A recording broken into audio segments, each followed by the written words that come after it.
राजा विक्रमादित्य बहुत ही साहसी और न्यायप्रिय थे। एक दिन एक तांत्रिक उनके पास आया और बोला, महाराज, मुझे श्मशान से एक विशेष बेताल चाहिए। आप उसे मेरे पास पहुंचा दीजिए। राजा विक्रम मान गए। वे रात के अंधेरे में श्मशान पहुंचे। एक पेड़ पर उल्टा लटका बेताल था। जैसे ही राजा ने उसे कंधे पर उठाया, बेताल हंस पड़ा और बोला, राजन, मैं तुम्हें एक कहानी सुनाऊंगा। अगर तुम उत्तर जानते हुए भी चुप रहे तो तुम्हारा सिर फट जाएगा। राजा चुपचाप चलने लगे। रास्ते में बेताल ने कहानी सुनाई। एक नगर में 3 मित्र रहते थे। तीनों ही एक ही युवती से प्रेम करते थे। दुर्भाग्य से वह युवती मर गई। पहला मित्र उसका शव जंगल में ले जाकर उसकी रक्षा करने लगा। दूसरे मित्र ने शास्त्रों का अध्ययन कर मंत्र सीखे। तीसरा मित्र युवती की अस्थियां लेकर गंगा में प्रवाहित करने चला गया। कुछ समय बाद दूसरा मित्र मंत्रों की शक्ति से उस युवती को जीवित करने में सफल हो गया। युवती जीवित हो गई।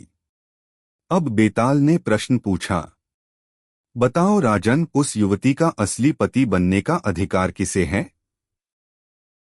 राजा विक्रम सोच में पड़ गए, पर राजा विक्रमादित्य बहुत ही साहसी जिसने उसके शव की रक्षा की, वही उसका सच्चा पति है। उनके पास आया और बोला, क्योंकि उसने निस्वार्थ भाव से मुझे श्मशान से एक विशेष बेताल चाहिए। राजा के बोलते ही बेताल उसे मेरे पास पहुंचा दीजिए। फिर से उड़कर उसी पेड़ राजा विक्रम मान गए।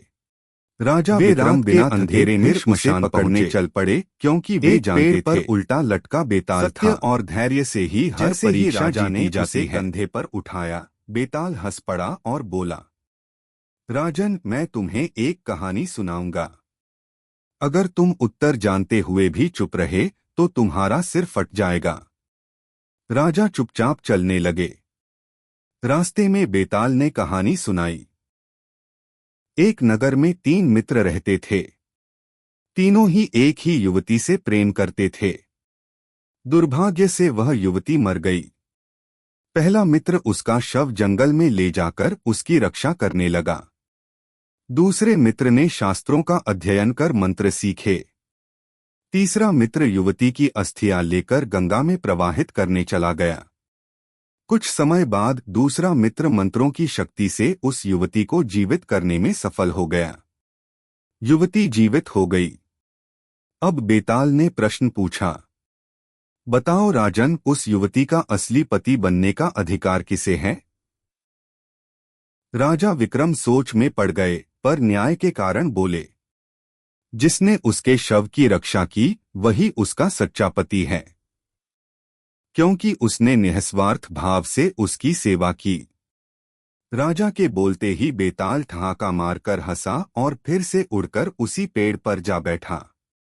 राजा विक्रम बिना थके फिर उसे पकड़ने चल पड़े, क्योंकि वे जानते थे, सत्य और धैर्य से ही हर परीक्षा जीती जाती है।